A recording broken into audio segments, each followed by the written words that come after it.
So now let's talk a little bit about that framework and the architecture that made that work. Okay, so I talked about categorizing our information. This is a very important step. So in the geodatabase, we had these very specific categories that that we developed, and the data management scripts behind those were organized on the file system by these categories.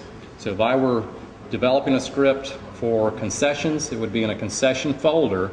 Any input files I needed, like spreadsheets or whatever, would be in a subfolder to that, and that particular script would write out to the category in the geodatabase that it was trying to manage. Okay, if I created a shapefile, I would have another directory of spatial data organized by the same categories. So that's how we kept it straight. That was very important because as we go to the different regions, we have to leave something there for them to manage. And those regions need to have some organization to guide them after we leave. And that seems to be a very simple and straightforward way to do that. So we had categories for all of these, and guess what? Those categories match exactly to the GeoPortal. Okay?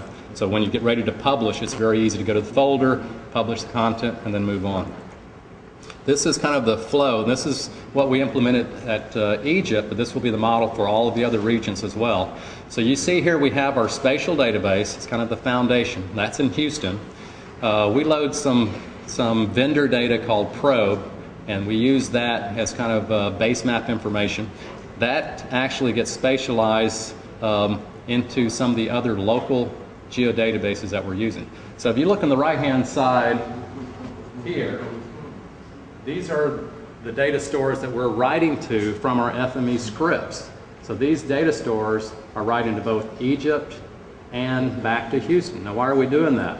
Well, the reason why we're doing that is because we want to continue to build our corporate repository back in Houston while giving the regions local control of their data, okay? So the FME script at the same time writes to all of those locations simultaneously. So one script, everything gets updated, okay? That's how we ensure everything stays in sync. And notice also that we have both 9.2 and just regular, well, actually a 9.3 geodatabase. The Egypt office has not yet gone to 9.3, so we had to kind of support both. So we're kind of in a transitional phase here, if you will. So we're using file-based geodatabases locally, and then SDE back in Houston.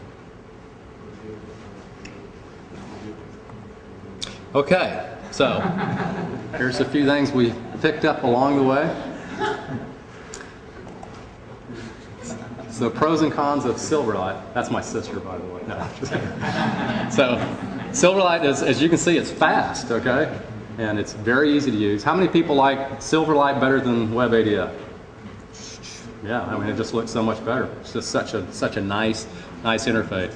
So it's fast, easy to use. All the users love it. You don't have to be a GIS user to use it. And it's easy to develop in because it's a familiar programming language or familiar development environment. But when we started, I think yesterday they just announced that the Silverlight API has been released from ESRI yesterday. Now when we went through it, it was still beta, and we went through some serious changes where they completely changed the object model as we were trying to develop and pulled everything out from under us. But now it's pretty stable. So that was one of our initial challenge. Another challenge, if you're going to go down that path, is there's not many tools for Silverlight. You're going to have to develop a lot of stuff on your own because it doesn't have much functionality out of the box. And some things that we're looking for, and we're hoping that the developer community will really start developing these tools, and printing is an obvious one, but also the legend. Everything you saw in the legend was actually generated with a JPEG that we had to pre-build and then kind of lay in there as you switch from one layer to another.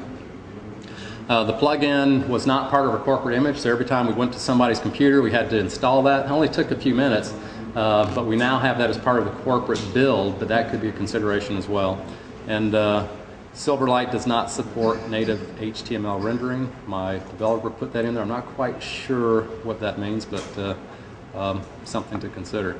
Now, this chart kind of shows everything we built versus what was provided by the API.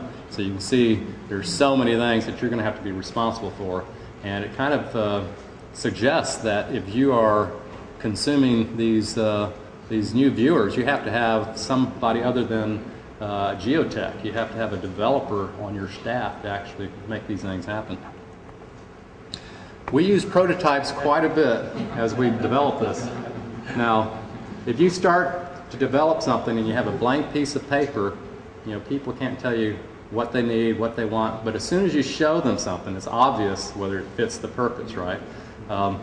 Now, we believe that prototypes are the best way, you know, to get that sort of feedback, so you go through an iterative process.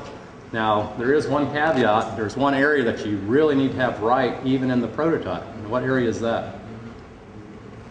That's the data, right?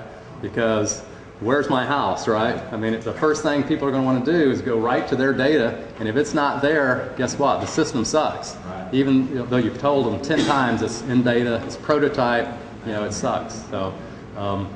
So we go through this iteration, we prototype, try to make sure the data is right before we show anything, and then we get the user feedback. And the thing here is that we had to learn not to get too attached to our solution, even though we thought that was the best solution.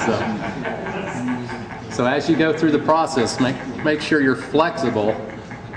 This is David this morning. Make sure you're flexible enough to change what you've created.